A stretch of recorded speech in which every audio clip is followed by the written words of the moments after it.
Friends, welcome to my channel sisters blog. সকলো বাৰু খবৰ ভালনে ফ্ৰেণ্ডছ? আজি মই আপোনালোকৰ আগত নিশ্চয় কণমানি ভণ্টি এজনীয়ে কবিতা আবৃত্তি কৰিব চাওঁ আহক, আৰু লগতে কিছুমান প্ৰশ্নও সুধিম।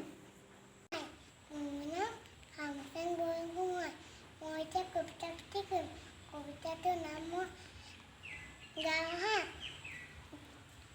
ফুল ফুল ৰঙালীয়া আৰু হালধীয়া, পাতো কিয় পাৰো মই সেউজীয়া, পখিলাই উৰা শালি জালি নাচে, ফুলৰ আকাত পায়ো কিনো কথা পাতে। তুমি কি কৰি ভাল পোৱা? মই পঢ়ি ভাল পাওঁ। পঢ়ি ভাল পোৱা, গুড। আৰু তোমাৰ আটাইতকৈ কোনে মৰম কৰে? দেউতা। দেউতা কৰে। আৰু তুমি কি খাই ভাল পোৱা? বৰফি। বৰফি খাই ভাল পোৱা? বা, আৰু তুমি কোৱাচোন, আমাৰ ভাৰতৰ প্ৰধানমন্ত্ৰীজনৰ নাম কি বাৰু? ভাৰতৰ প্ৰধানমন্ত্ৰীজনৰ নাম কি আছিলে বাৰু কোৱাচোন? শ্ৰীযুত নৰেন্দ্ৰ দামোদৰ দাস মোদী। গুড। আৰু অসমৰ মুখ্যমন্ত্ৰীজনৰ নাম কি? শ্ৰীযুত সৰ্বানন্দ সোণোৱাল।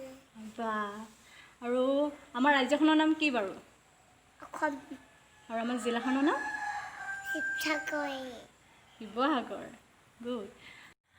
ফ্ৰেণ্ডছ, এতিয়া আমাৰ খামচাগে সুন্দৰকৈ গীত এটা গাব। গীত এটা গোৱা।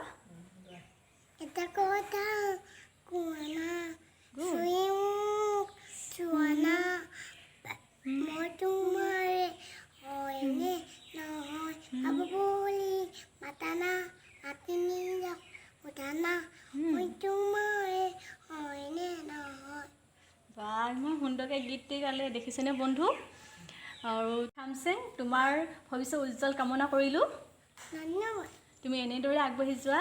ফ্ৰেণ্ডছ দেখিলে, তাই ইমান সুন্দৰকৈ গীত গালে, কবিতাও আবৃত্তি কৰিলে। আৰু ইয়াৰ ফ্ৰেণ্ডছ, আকৌ ইমানেই সামৰিলোঁ, আৰু পুনৰ লগ পোৱাৰ প্ৰতিশ্ৰুতিৰে ধন্যবাদ।